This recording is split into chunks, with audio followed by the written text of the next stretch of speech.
উত্তম কুমারের স্মৃতিচারণায় কিংবদন্তি বাঙালি চিত্র পরিচালক তরুণ মজুমদার তিনি বলছেন, ওর মৃত্যুর পর কেটে গেল 24টা বছর। এখনও উত্তম কুমার রাজত্ব করে যাচ্ছেন, বড় পর্দায় তো বটেই, এমনকি ছোট পর্দাতেও। টিভিতে ওর কোনো ছবি দেখালে এখনও লোকে দেখতে বসে চান, কোনো হলে রিলিজ করলে লোকে দেখতে ছোটেন। হিসাব কষতে কষতে মাঝে মাঝে আমার অবাকই লাগে, সেই 52-53 সালে বসু পরিবার ছবিতে উত্তম কুমার প্রথম নজর কাড়লেন, আর এটা 2003 সাল। প্রায় 50 বছর কেটে গেল, এখনও উত্তম কুমারকে তার জায়গা থেকে কেউ 1 ইঞ্চি নড়াতে পারলেন না। অর্ধ শতাব্দী, ভাবা যায়। উত্তম কুমারকে আমি ডাকতাম উত্তমবাবু বলে। আমার থেকে উনি কয়েক বছরের বড় ছিলেন, কিন্তু মিশতেন সমবয়সীর মতো। তার জনপ্রিয়তা নিজের চোখে দেখেছি বলেই বলছি। আজকাল যারা নিজেদের জনপ্রিয় ভাবেন, তারা যদি উত্তম কুমারকে নিয়ে সাধারণ বাঙালির পাগলামি দেখতেন, তাহলে তাদের চোখ খুলে যেত। এত জনপ্রিয় হওয়া সত্ত্বেও উত্তমবাবু ছিলেন নিতান্ত আটপৌড়ে মধ্যবিত্ত মানসিকতার মানুষ, অ্যাপ্রোচেবল, অ্যাক্সেসেবল। উত্তমবাবুকে প্রথম খুব কাছ থেকে দেখি রাজলক্ষ্মী ও শ্রীকান্ত ছবি তৈরির সময়। কানন দেবীর শ্রীমতী পিকচার্সের ছবি, আমি সহকারী পরিচালক। রাজগিরে আউটডোর শুটিং, পুরো ইউনিট চলে গেছে। কয়েকদিন পর উত্তমবাবুকে নিয়ে যাওয়ার দায়িত্ব পড়েছিল আমার ওপর। একটা ক্রাইসলার গাড়িতে ওকে নিয়ে আমরা 3জন কি 4জন একদিন দুপুরে রাজগীর রওনা হয়েছিলাম। রাস্তায় নানা ঝঞ্ঝাট, গাড়িটাও সমস্যা করছিল। তোপচাচি পৌঁছালাম রাত 1:30 নাগাদ। রাস্তায় খাওয়া দাওয়া, বার কয়েক দাঁড়ানো, একটু বিশ্রাম। আমার একটু লজ্জাই লাগছিল। উত্তমবাবু অত বড় অভিনেতা, ভাবলাম বোধহয় উনি অসন্তুষ্টই হচ্ছেন আমাদের ওপর। রাত্রিটুকু যদি তোপচাচিতে কাটিয়ে দেওয়া যায়, তাহলে গাড়িটাকে সারিয়ে নেওয়া যাবে।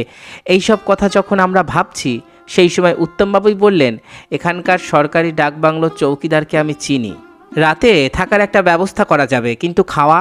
অত রাতে কোথাও কোনো দোকান খোলা নেই। আমি পড়ে গেলাম অস্বস্তিতে, কিন্তু সেই সমস্যারও সমাধান করে দিলেন উত্তমবাবু। কাছেই গোমো স্টেশন, চলুন ওখানে যাওয়া যাক। অন্য কিছু পাওয়া না গেলে অন্তত চানা ভুজিয়া তো পাওয়া যাবে। কথাটা আমাদের মনে ধরল। সত্যি গোমো স্টেশনে যাওয়ার পর মাঝরাতে বেঞ্চে বসে উনি আমাদের সঙ্গে চানা আর ভুজিয়া দিয়ে ডিনার সেরে নিলেন। গোমো থেকে ফিরে আসার পর উত্তমবাবু বললেন, আমি কিন্তু সকালেই সবাইকে ঘুম থেকে তুলে দেব। তাড়াতাড়ি রওনা না হলে রাজগীর পৌঁছতে অনেক দেরি হয়ে যাবে। আমরা মনে মনে হাসলাম। অত রাতে শুয়ে উত্তমবাবু কি আর সকাল সকাল উঠতে পারবেন? মনে হয় না। আমরা তো নিশ্চিন্ত মনে শুয়ে পড়লাম। অবাক কাণ্ড, পরদিন সকালে উত্তমবাবু আমাদের সবাইকে ঠেলে ঠেলে ঘুম থেকে তুললেন।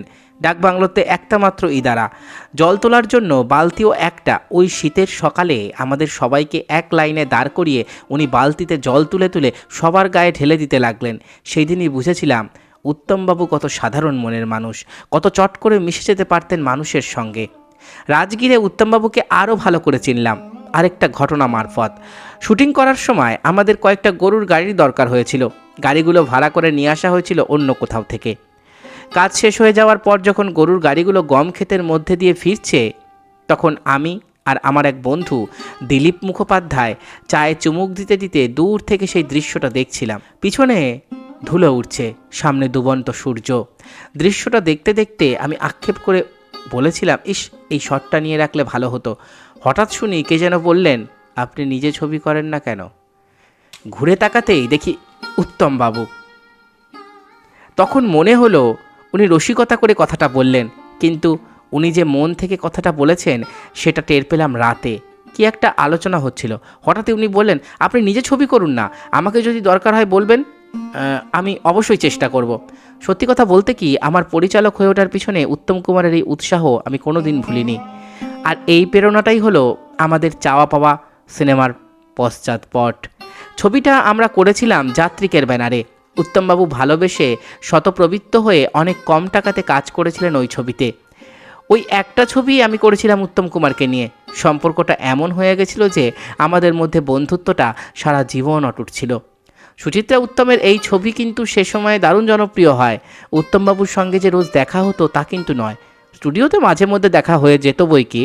একবার লক্ষ্মী পুজোয় রাতে হঠাৎ আমার বাড়িতে সুপ্রিয়া দেবীর ফোন, এই নিন কথা বলুন। রিসিভারে হাত বদল। ওদিক থেকে উত্তমবাবু বললেন, কংগ্রেচুলেশনস। হঠাৎ কী কারণে সেটাই তো বুঝতে পারলাম না। জিজ্ঞেস করে উনি বললেন, আজই প্রজেক্টর আনিয়ে আপনার বালিকাবধূ ছবিটা আমরা কয়েকজন মিলে দেখলাম, খুব ভালো লাগলো, তাই আপনাকে না জানিয়ে পারলাম না। আমার বালিকাবধূ 3 বছর আগে রিলিজ করেছিল, হয়তো উত্তমবাবু তখন দেখার সুযোগ বা সময় পাননি। অতদিন পর প্রশংসা শুনে হাসতে হাসতে আমি বললাম, তবুও ভালো, দেরিতে হলেও ছবিটা আপনি দেখেছেন। অনেকেই আমাকে জিজ্ঞাসা করেন, আপনি শ্রীমান পৃথ্বীরাজ, দাদার কীর্তি, পলাতক, সংসার সীমান্তের মতো ছবি করেছেন, অথচ আপনার একক পরিচালনায় কোনো ছবিতে উত্তম কুমার নেই কেন?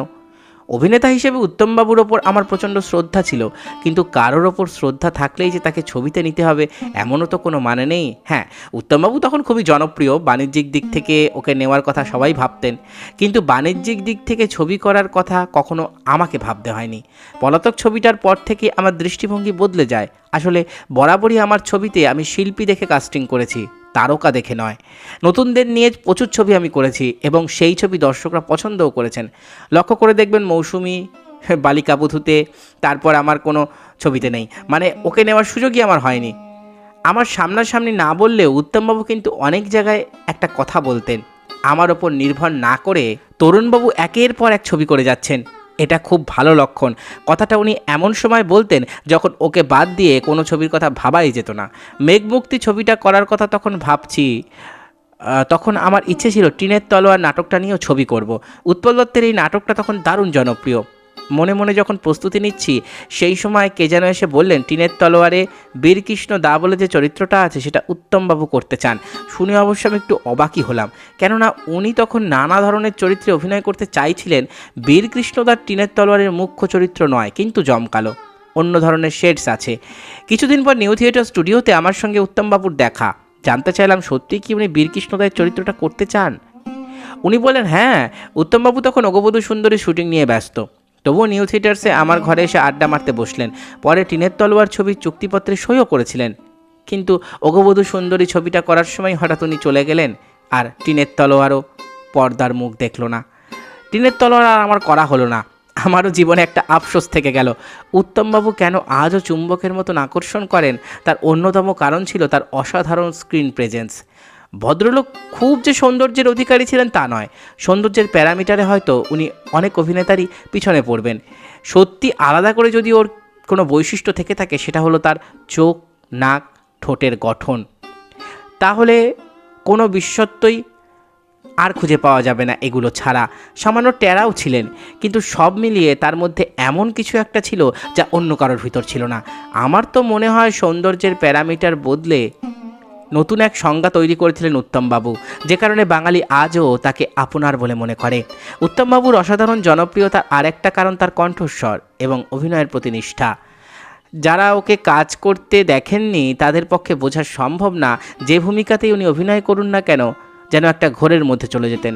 নায়ক ছবিটার কথা ভাবুন, ওই রকম একাকিত্ব আর কেউ ফুটিয়ে তুলতে পারতেন? আমার চোখের সামনে তো কোনো অভিনেতার মুখ ভেসে আসছে না। তারপর সন্ন্যাসী রাজা, আমি সেও সখা বা অগ্নিশ্বর, কী সব চরিত্রে উত্তমবাবু অভিনয় করেছেন বলুন তো, কত উদাহরণ দেব। কোথা থেকে কোথায় উঠেছিলেন। প্রথম দিকে ফ্লপ মাস্টার জেনারেল থেকে মারাত্মক হোঁচট খেতে খেতে উত্তমবাবু হয়ে উঠেছিলেন মহানায়ক, একেবারে নিজের চেষ্টায়। অন্য কেউ হলে তো তলিয়ে যেতেন। ভাগ্যও খানিকটা সহায় ছিল। নির্মলদের মতন একজন সহৃদয় পরিচালককে তিনি পেয়েছিলেন। বসু পরিবার, 74.5-এর মতন দুটো ছবিতে উত্তমবাবু নিজের জাত চিনিয়েছেন। তারপর অগ্রদূত, বিভূতি লাহা তার কেরিয়ার তৈরির পেছনে অনেকটা সাহায্য করেছেন, এবং স্বয়ং সুচিত্রা সেন। উত্তম সুচিত্রা জুটিকে দাঁড় করানোর ব্যাপারে অগ্রদূতের ভূমিকাই বা অস্বীকার করি কী করে। ওই রকম জুটি তো গত 5 দশকে আর পাওয়া গেল না। আগামী দশকগুলোতেও পাওয়া যাবে কিনা সন্দেহ আছে। ম্যাটেনি আইডল হয়ে ওঠার পরেও উত্তমবাবু কিন্তু তৃপ্ত হয়ে যাননি, অন্য ধরনের রোল খুঁজেছেন। একটা কথা আমার বারবার মনে হয়, রোমান্টিক নায়ক হিসেবেই ওর সাফল্য এবং জনপ্রিয়তা। উত্তমবাবু সত্যিকারের ক্ষমতাকে কিন্তু ঢেকে রেখেছে বাংলা ছবির দর্শকরা। উত্তমবাবুকে কেন এখনও মাথায় করে রেখেছেন, তার অন্যতম কারণ ওকে একজন এক একভাবে খুঁজে পেতেন। কেউ সন্তান, কেউ প্রেমিক, কেউ স্বামী, কেউ বা বন্ধু। নিজেকে একটু সরিয়ে রাখার কৌশলটা উনি জানতেন। এখনকার বাজার চলতি নায়কদের সঙ্গে ওর আসল পার্থক্য এখানেই। বছরে 10-12টা করে ছবি রিলিজ করে এখনকার নায়করা নিজেদের বড় হিরো মনে করে। লোকে এদের ঘন ঘন দেখার সুযোগ পায়। শুধু সিনেমাতে নয়, কলশো, নাটক, এমনকি যাত্রাতেও যোগ দিয়েছেন অনেক চলচ্চিত্রের নায়ক। টিভিতে বিজ্ঞাপনের কাজ করা ছাড়াও ইদানিং দোকানে বা পুজোর প্যান্ডেলেরা ফিতে কাটছেন। ফলে তাদের সঙ্গে লোকের কৌতূহল কমে যাওয়াটাই স্বাভাবিক। উত্তমবাবু কিন্তু কখনো এসব করেননি, বছরে 3টি বা 4টির বেশি ছবি করেননি, অথচ ইচ্ছে করলে উনি বছরে 20টা ছবিও করতে পারতেন। নিজেকে আটকে রাখার লোভ কজন সামলাতে পারেন? সুচিত্রা সেন ছাড়া তো আর কারোর কথা আমার মনে পড়ছে না। অনেকেই আমাকে প্রশ্ন করেন উত্তমবাবুর জায়গাটা কেন অন্য কোনো অভিনেতা নিতে পারলেন না, যেমন সৌমিত্র চট্টোপাধ্যায়। উনিও তো কম শক্তিশালী অভিনেতা নন। এই প্রশ্নের পুরো উত্তরটা আমি দিতে পারবো না, কেননা আমি নিজেই তা জানি না। সৌমিত্র চট্টোপাধ্যায়ের অনেক গুণ আছে যা উত্তমবাবুর মধ্যে ছিল না, আবার উত্তমবাবুর এমন এমন গুণ ছিল যা সৌমিত্র চট্টোপাধ্যায়ের মধ্যে দেখিনি। রোমান্টিক নায়ক হিসাবে উত্তম কুমারের সঙ্গে কারও তুলনা চলবে না। পরিচালক বা সহশিল্পীরা যেই যেমনই হোক না কেন, লোকে এখনও বলে উত্তমের ছবি, অথচ কেউ বলেন না সৌমিত্র ছবি দেখতে যাচ্ছি। বেশিরভাগ লোকই বলেন সত্যজিৎ রায়ের ছবি দেখতে যাচ্ছি। উত্তমের ছবি কথাটা শুনতে আমার অবশ্য ভালো লাগে না, কেননা আমি মনে করি ছবিটার সাফল্যের জন্য পরিচালকের বড় অবদান আছে। সৌমিত্র চট্টোপাধ্যায়ের সৌভাগ্য, উনি অনেক বড় বড় পরিচালকের সঙ্গে কাজ করার সুযোগ পেয়েছেন। সত্যজিৎ রায়, তপন সিনহা, মৃণাল সেন। উত্তমবাবু এই সুযোগ ততটা পাননি। তবুও আজও লোকে যখন ছবি দেখতে যায় তখন ভাবে উত্তম কুমার আছে, তাই একবার দেখে আসি। এখানেই উত্তমবাবু অন্যদের টেক্কা দিয়েছেন। পরিচালক হিসাবে আমি অভিনেতাদের দুভাগে ভাগ করি, একদল অভিনয় করেন আর একদল অভিনয়ই করেন না। এই দ্বিতীয় দলটা ক্যামেরার সামনে হঠাৎ এমন কিছু করে বসবেন যা যুক্তি বুদ্ধির বাইরে। দেখেছি এরা প্রথম শটটা দেওয়ার পর কিছুতেই সন্তুষ্ট হয় না, পরপর 10টা শট নেওয়াবেন, তারপর দেখা যাবে প্রথমটাই রাখলেন, সেটাই সেরা। এদের ভেতরে একটা অন্য ধরনের কেমিস্ট্রি কাজ করে। আর প্রথম যে দলটার কথা বললাম তারা ঘষে মেজে তৈরি। আমার মনে হয় উত্তমবাবু এই দুই দলের সুসমন্বয় ছিলেন। প্রথম দিকে উনি নিজেকে ঘষে মেজে একটা জায়গায় দাঁড় করিয়েছিলেন বটে, তারপর যখন নিজের এমন একটা জায়গায় তাকে দেখা গেছে তখন একেবারে ইনস্টিংক্ট তাই দিয়েই অভিনয় করতেন। আর এই কারণেই নিজেকে উনি এভারেস্টের উচ্চতায় নিয়ে যেতে পেরেছিলেন। আরও একটা কারণ ওর অভিনয়ের সহজবোধ্যতা এবং স্বতঃস্ফূর্ততা। এই ম্যাজিকটা কিছু পরিমাণে হলেও ছিল প্রমথেশ বড়ুয়ার মধ্যে। এই একই কারণে লেখক হিসেবেও সত্যজিৎ রায়, শরদিন্দু বন্দ্যোপাধ্যায় মৃত্যুর পরেও টিকে আছেন বাঙালির হৃদয়ে। পণ্ডিতরা যাই বলুন না কেন, সত্যজিতের লেখা আমার ভীষণ ভালো লাগে। ঝরঝরে গদ্য, সরল এবং স্বতঃস্ফূর্ত। এই রসটাই আমরা চাই, পাণ্ডিত্য নয়। এই টিভি সিরিয়ালের যুগে অভিনেতা অভিনেত্রীরা চটজলদি অভিনয়ের দিকে ঝুঁকে নিজেদের সম্ভাবনা যেভাবে নষ্ট করে ফেলেছেন, তাতে তো আমার মনে হয় না উত্তমবাবুর মতন কেউ আগামী 25 বছরের মধ্যে উঠে আসতে পারবেন। আনন্দলোক পত্রিকাকে দেওয়া এক বিশেষ সাক্ষাৎকারে উত্তম কুমারের স্মৃতিচারণ করে এমনটাই জানিয়েছিলেন কিংবদন্তি চলচ্চিত্র পরিচালক তরুণ মজুমদার।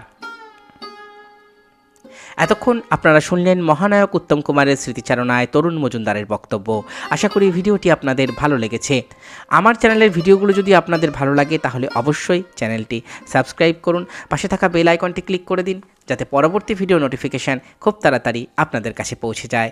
আজকের মতো এখানেই শেষ করছি। ভালো থাকবেন সবাই। নমস্কার।